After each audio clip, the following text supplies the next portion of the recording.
battling Shyheim back in the day in Stapleton Projects, and the information just totally wasn't true. It didn't happen. I guess it was another guy he ended up battling. He was on Staten Island with some guys called TMF. I did an interview with a guy earlier named Tommy Whispers. Y'all can check that out on my YouTube channel where he clarified the whole situation. Memphis Bleek never smoked Shyheim boots, and according to the TMF guys, he never smoked nobody on Staten Island. Now, as far as smoking people and all of that, I was told to relay a message. Bleek, if you listening, make sure y'all share this so Bleek hear this. One-rounders. A one-rounder can happen if you want to smoke. If you feel like you still want to smoke Shyheim's boots, I was told to relay this message that we could make this shit happen. So, I don't know how sharp your sword is in 2023, but Shyheim active. And we looking for smoke. So if you're listening to this, the information you dropped on Drink Champs, that was, I don't know how you made the mistake, but it wasn't correct. And if you want to do that battle thing, like you said, I think there's some interest. I think people will check that out. Shyheim versus Memphis Bleek, 1 round. So that's what it is. I was told to put that out there. I got one more thing that I need to discuss. I'm very disturbed about it. The fentanyl in the fucking daycare in New York City. They found a brick of fentanyl. A kid died.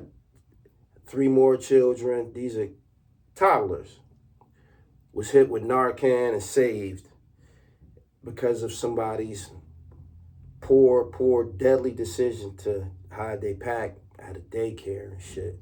This fentanyl shit has to stop, man. I was watching a video online about the dark web, and I was watching a video about the Sinaloa cartel, who's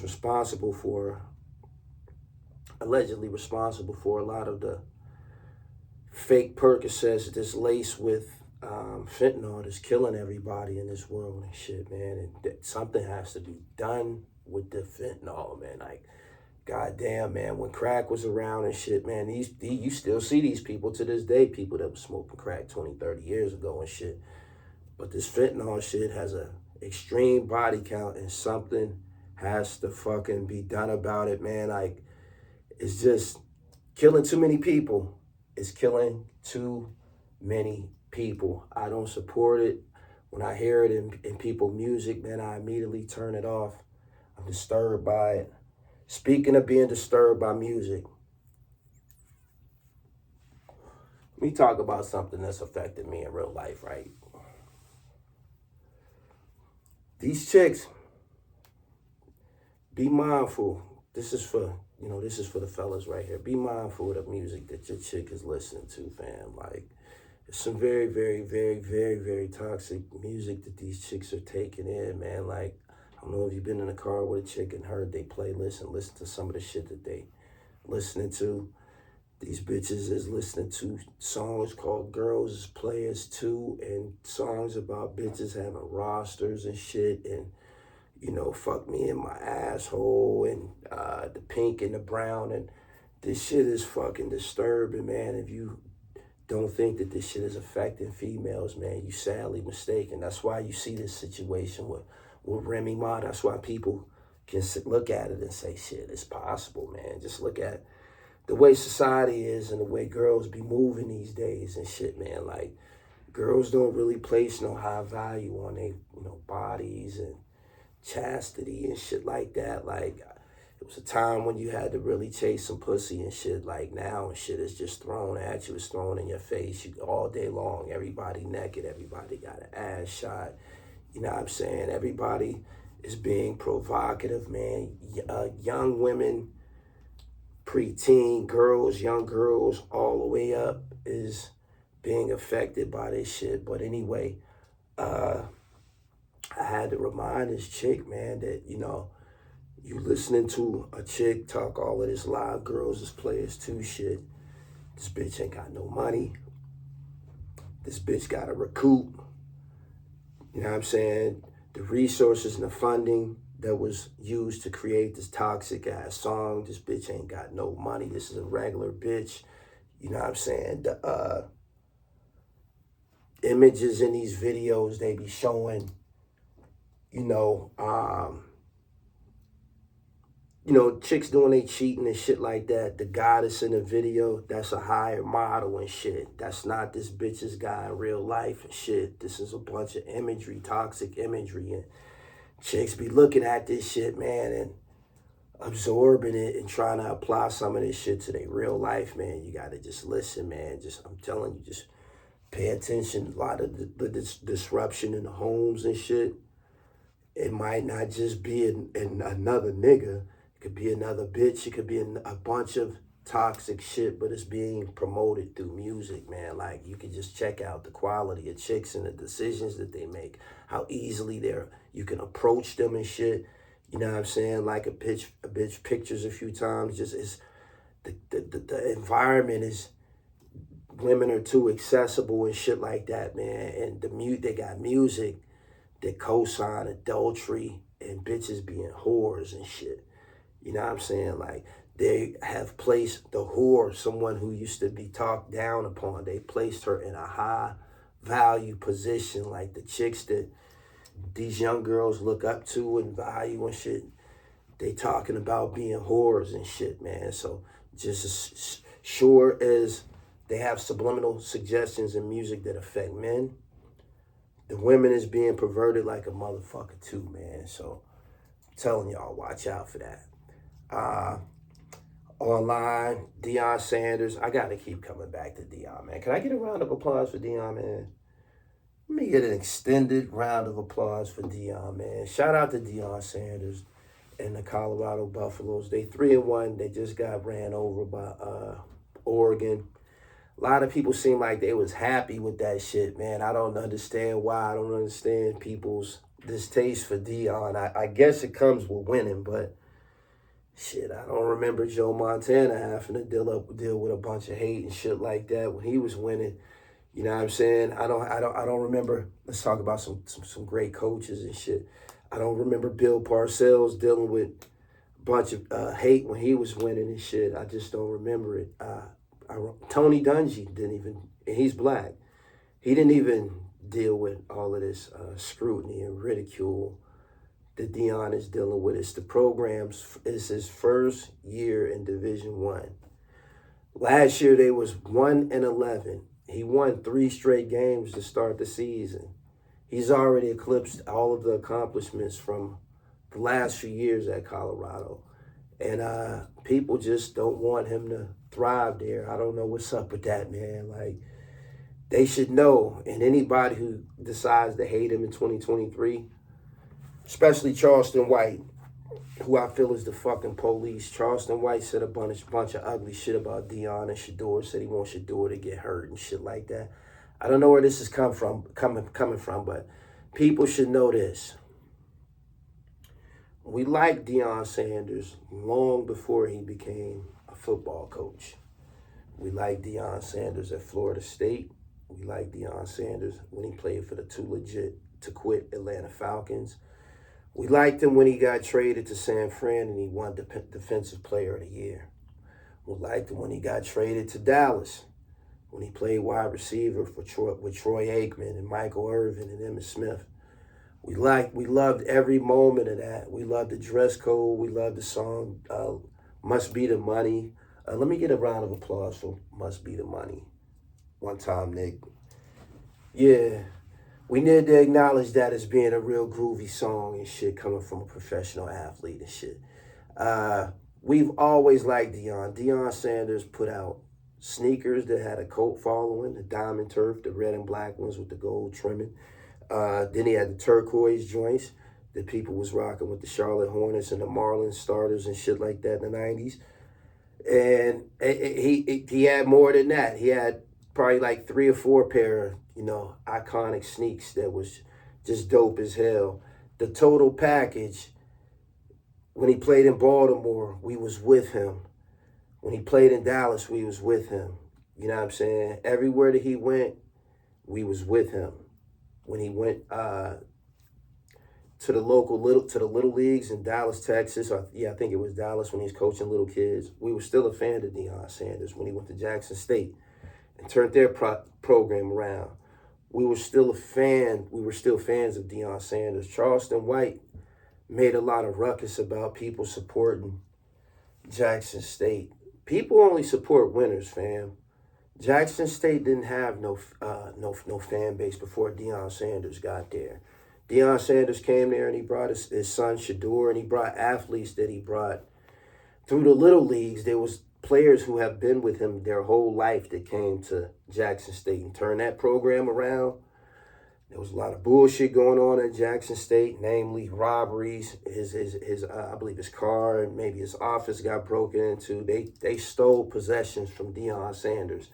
There was a problem with water down there.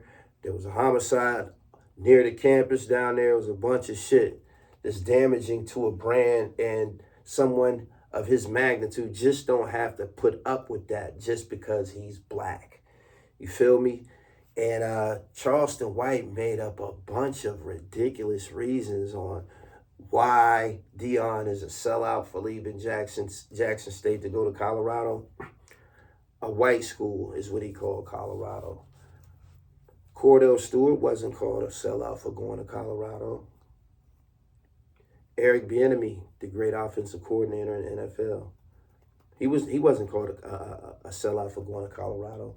Deion Sanders, by right, should be coaching at Florida State. But because of systematic racism and shit like that, he wasn't offered the job. Maybe they thought he wasn't qualified, or they just didn't want to give it to a nigga. Right? Boom. He's offered an opportunity at Jackson State. He's offered an opportunity after that by the University of Colorado. He's stepping up to the Division I ranks now. He's coming to compete. Nobody should have a problem with him excelling through the ranks. He don't have to be Eddie Robinson. Eddie Robinson dedicated his whole career to Grambling. He don't have to do that. Everybody don't. That's not everybody's story. Deion Sanders has carried the fan base, and his sons have done a great job of supporting the Sanders name. So in essence, we're gonna continue to be down with Colorado. They got USC this weekend. They're expected to lose that game again as well. I think they got Arizona after that. The schedule gets ugly, but it's a learning process. I did notice that towards the end of the game versus Oregon, all of a sudden, Colorado start hitting people. That's something that they haven't been doing. Do a lot of arm tackling, a lot of tackling up top, which leads to people getting ran over. Seen Shiloh land some wood. They got to continue getting out there, putting hats on people, man, and hopefully they can get some turnovers and affect the ball game. The offensive line did not protect Shador Saturday. Bo Nix had much more time in the pocket than Shador. Bo Nix is not a better quarterback than Shador Sanders. And from what I've seen, and from the performance that Bo Nix put on this weekend and shit, I believe Colorado gave him his first interception of the season. And we still down with Colorado, man. That's something I had to get off my chest.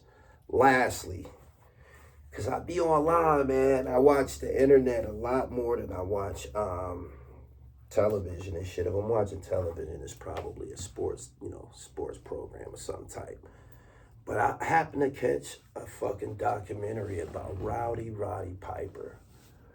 Let me get a round of applause for Rowdy Roddy, my nigga. Rowdy Roddy Piper. Yeah. Shout out to Piper, man. He's passed on and shit.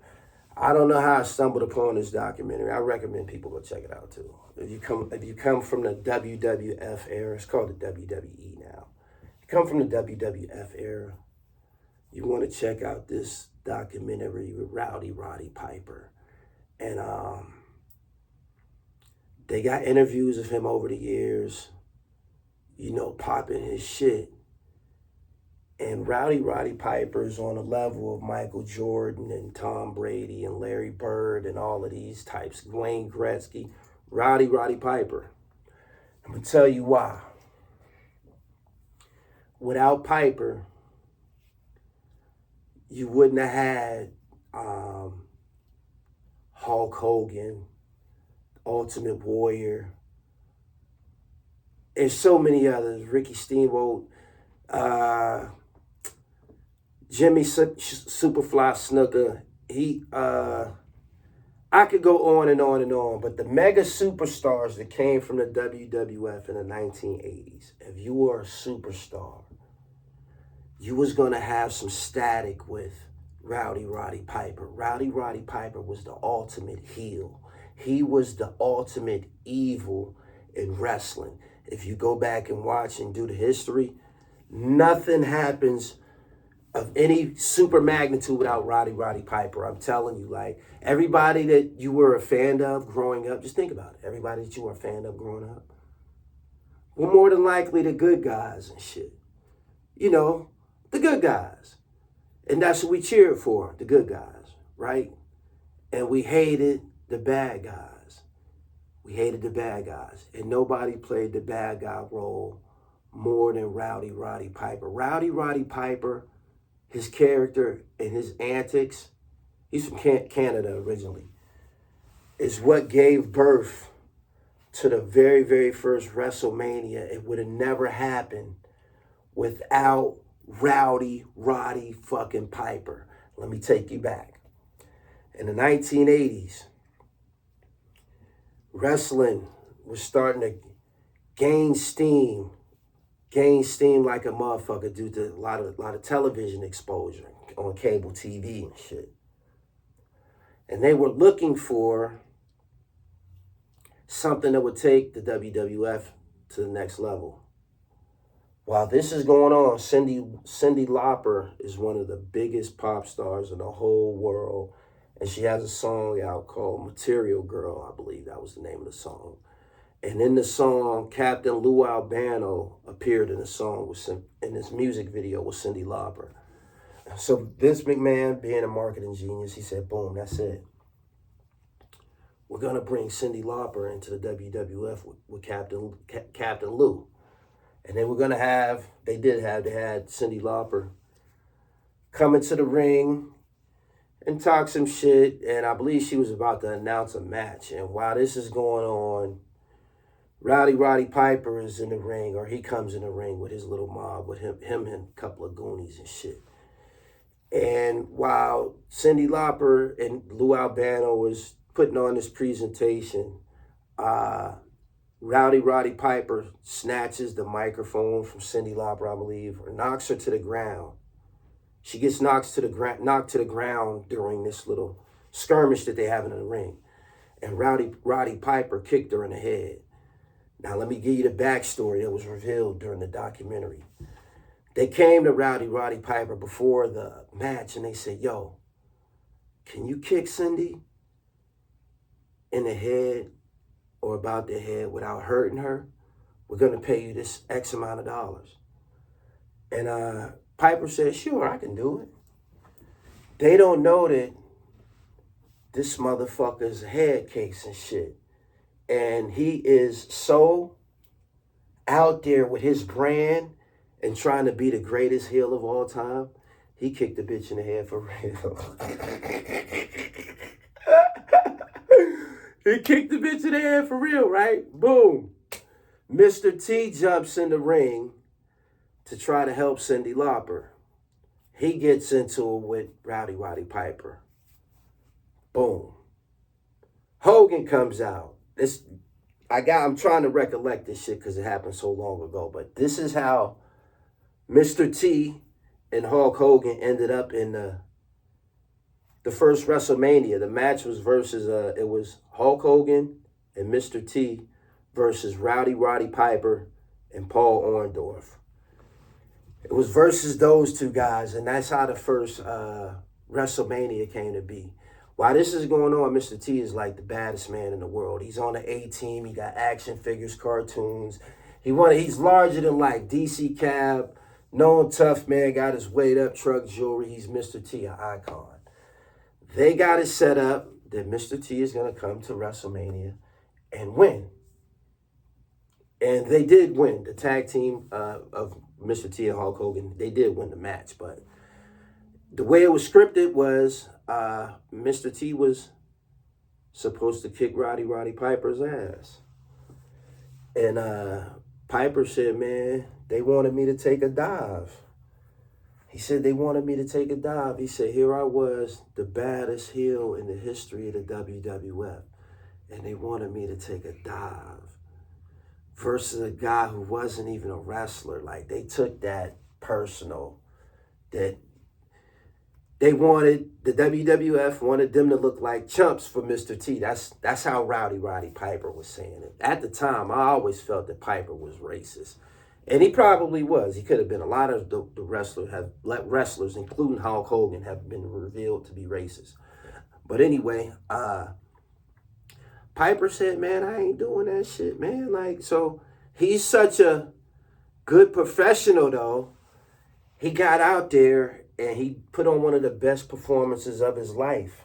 And it included, he got in the ring, him and Mr. T get to mixing it up. He whispers in Mr. T's ear, yo, grab me in the fireman's carry and press me and shit. Like, he's coaching Mr. T and shit. And Mr. T, they got a picture, an iconic picture of Mr. T pressing Roddy Piper. Got him in the air. You see Mr. T's muscles bulging and shit like that. And then he slams him to the ground, professional slam, whatever, boom. And the crowd goes crazy and shit. You know what I'm saying? So he was trying to help the performance the best he could without losing. They ended up losing the match by way of someone hit Paul Orndorff in the head, and Hulk Hogan got on top of him for the cover. But in the documentary, Hulk Hogan was like, yo, that shit wasn't supposed to go like that.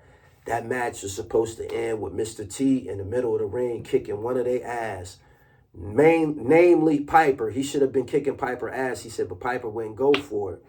He said, years after that match, he said, I used to grind Piper up, behind closed doors, like, yo, man, you blew it in that moment, man. He was like, you blew it, like, you know what I mean? Hogan was a veteran. He was telling him, like, ain't nothing bigger than the show and shit. You know what I'm saying? Like, they wanted to see you and Mr. T get out there and get it on and shit, man, but Piper wouldn't let them see that and shit. And it wasn't just the Mr. T shit. He wasn't trying to lose to nobody. If you go back and do the history on Roddy Piper, he was the ultimate evil, ultimate bad guy. He backdoored people. They showed the footage of him busting Snooker in the head with the coconut.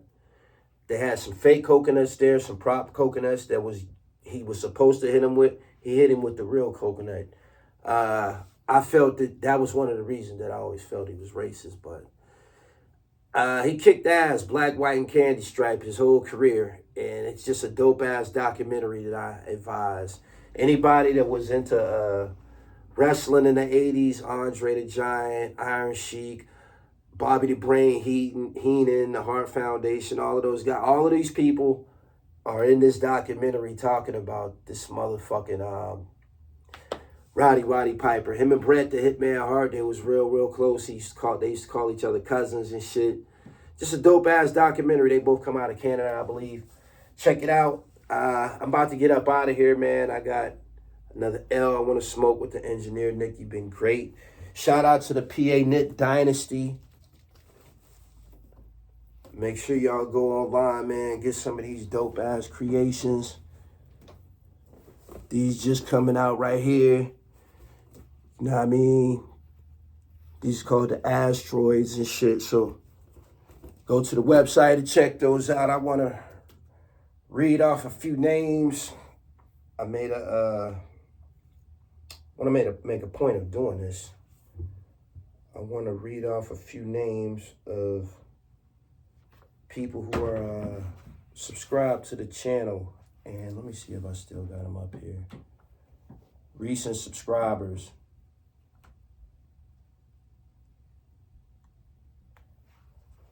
I'm gonna do it the next episode. I had it pulled up, but the Mac went to sleep and I lost the page. But anyway, I'm about to get up out of here. Nick, let me hear a little bit more Zip with the Drip before I get up out of here, man. Zip with the Drip.